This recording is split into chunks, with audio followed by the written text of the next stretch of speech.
Before we start, I should say that this is the first video that I'm making for quite some time.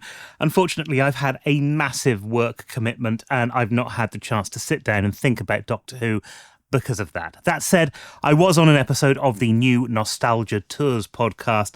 I'll leave a link to that in the description below if you'd like to check it out. But I'm back because it's that time of year when a brand new Doctor Who animation is released and we all ask ourselves the very same question: is it worth actually buying this one? In the past, the answer was fairly simple, for me at least. Yes, of course it is. For most of us, it's the only way that we're going to get to see these episodes in some sort of animated glory. Because let's face it, telesnaps aren't for everybody, and audio alone doesn't always cut it. What we have with the Savages is a new animation of one of a really interesting Doctor Who story. But we also have the knowledge that these are probably going to be released as part of the collection set somewhere down the line. So should you bite the bullet and buy the Savages straight away, or should you wait possibly for many years and pick it up with a collection set? Let's find out as we go beyond the sofa.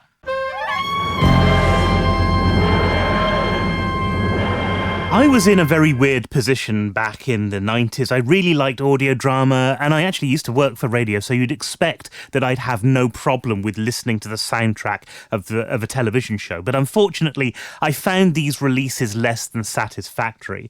I don't know why, but there was always something about them that meant that I didn't really feel I got the full impact of the story. One of the things that the animations have been able to do, for me at least, is to bridge that gap between just having the audio and being able to see something on screen. I think because this was a made-for-television story in the first place, there are those long gaps when somebody is actually doing something that make the experience as an audio feel a little bit disjointed and incomplete. Even with audio description, the sort of style navigation that they had, I'm probably not explaining that very well, but the practical upshot is I don't really like the audio-only releases of the television episodes. And that's a shame because for years it's meant that I've missed out on a lot of older Doctor Who. When they started animating the old stories, I was really thrilled because it was a way that I was able to see these for the very first time. To be honest, that's why I buy them, and you might think that that means that I don't really care much about how it's animated or the style of art, the colours, or the way the whole package is revealed and released, but actually nothing could be further from the truth. If you take a look at the thumbnails on this channel, you'll know that digital art is something that I enjoy doing, and the look and feel of a product, I think, is incredibly important, especially when that product is an animation or some sort of visual storytelling medium. And I don't actually like the animation style that these releases tend to rely on. I understand why they do it. It's an awful lot cheaper than traditional animation, and I wouldn't want them to stop doing it just because I'm not a big fan of the animation style. But I'm going to be honest about what I thought about the Savages. The animation style kind of let it down. And I suppose that's interesting in a way because I didn't feel the same way about Celestial Toymaker.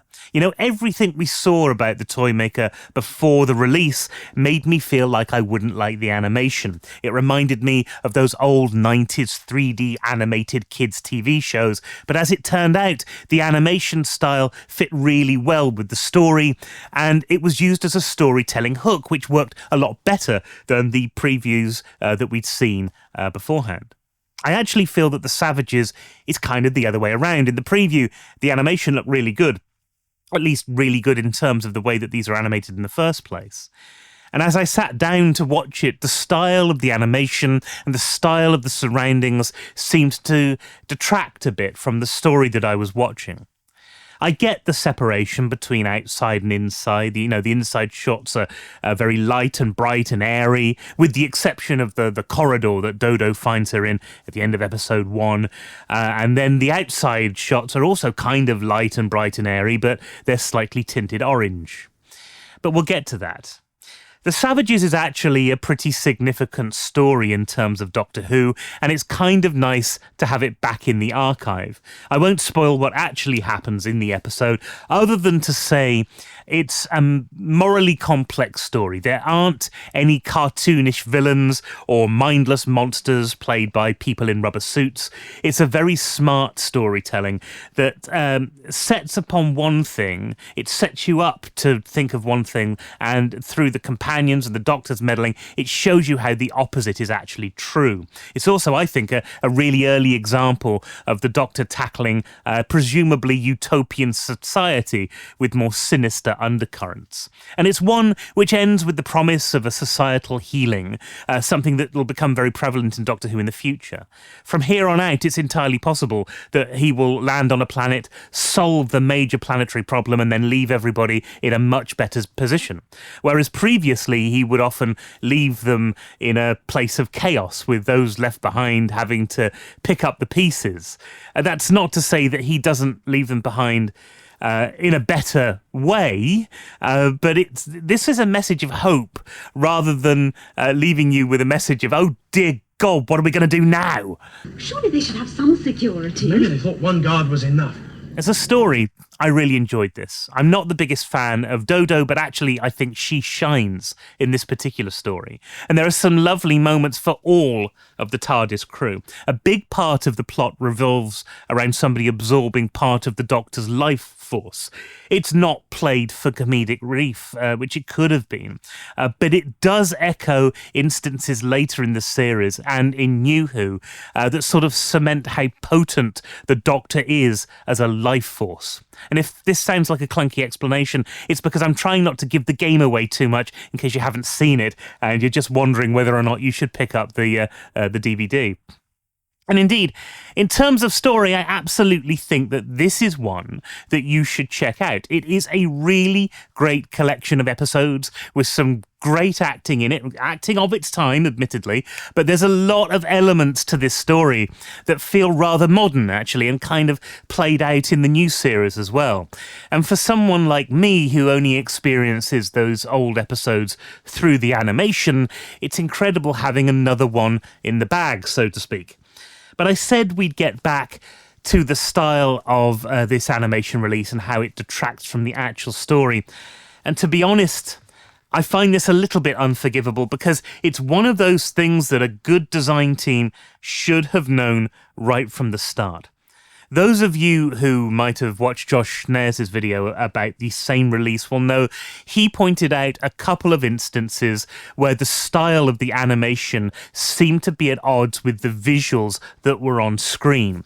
There's a few things that I didn't quite agree with Josh on. For example, he talks about one moment where they go into what's described as a small temple, and yet, there's a large mural on the wall and an altar. Well, to me, somebody who's climbed around numerous English heritage historical sites over the years, I don't think that this kind of felt out of the ordinary. It felt to me like a small temple. It wasn't a vast church or a cathedral-like structure. I think that this is one of those instances where your mileage is going to vary depending on your preconceptions of what's being described in the audio. I don't want to discount what Josh is saying here. I'm sure for him it felt like it wasn't a small temple. I'm just saying that if you hadn't got an idea of what a small temple looks like in your head, or what this one looks like in your head beforehand, it didn't seem out of place to me, and I'm sure it won't seem out of place to other people. That being said, there were some criticisms that Josh made that I'd also noticed during my watch through. Possibly the most egregious of these is the moment where they are in the caves and they're being pursued by the city guards, and we have dialogue saying that it's night outside and that people can't see the pursuers, but clearly they can, because in the animation there's absolutely no difference in light level throughout. It is getting dark. I want you to return to the city. Leave you here alone? Yes.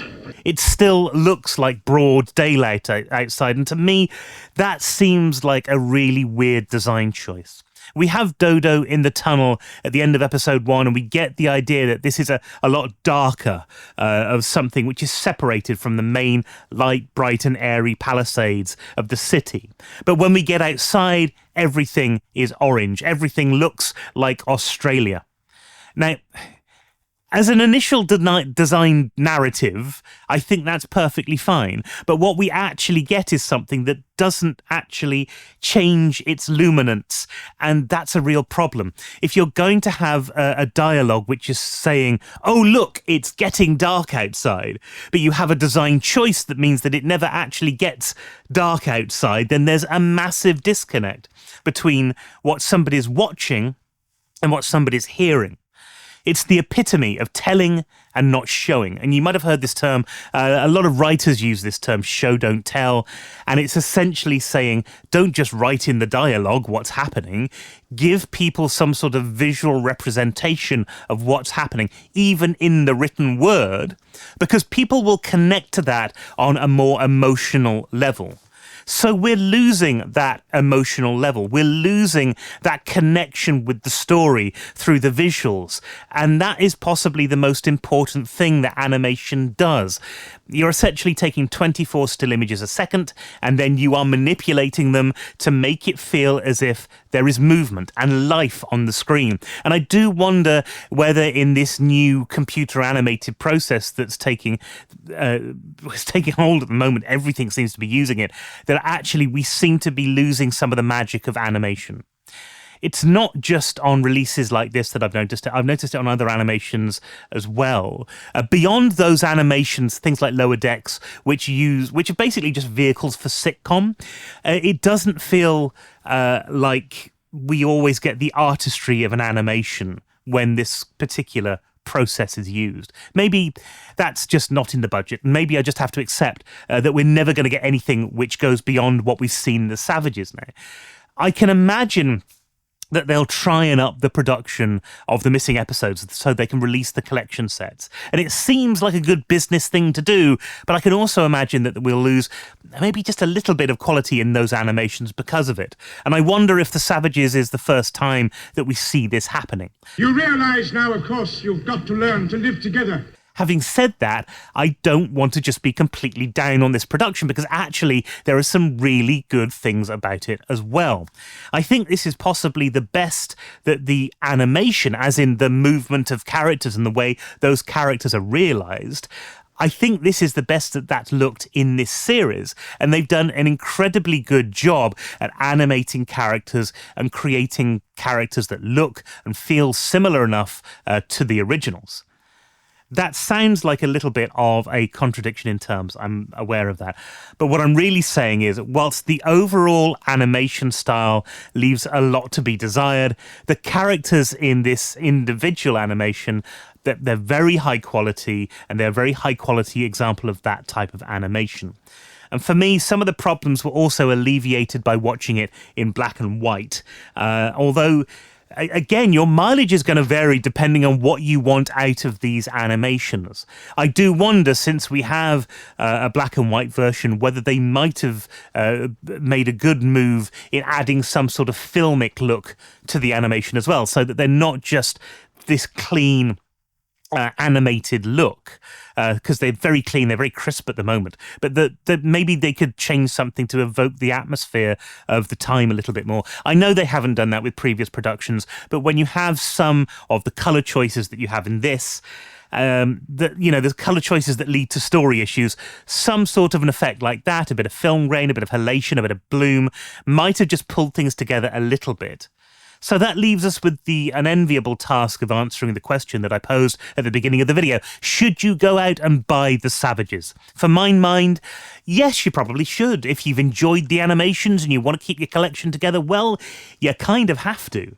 And if you don't enjoy the animations, well, I'm not entirely sure why you're watching this video, to be honest.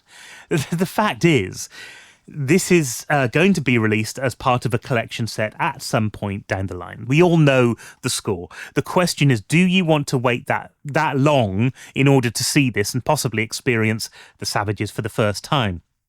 For me, the answer was definitely no. I wanted to see the stories as quickly as possible, and I wanted to see the special features. And there's actually well over 3 hours of special features on this release alone, including a documentary about Innes Lloyd and Remembering and Forgetting the Savages, which is like a making of the whole thing. Then there is a TV production training film. There's the surviving film fragments. There's a photo gallery and an animation gallery. And the animation gallery's got a commentary over the top by the people who animated it.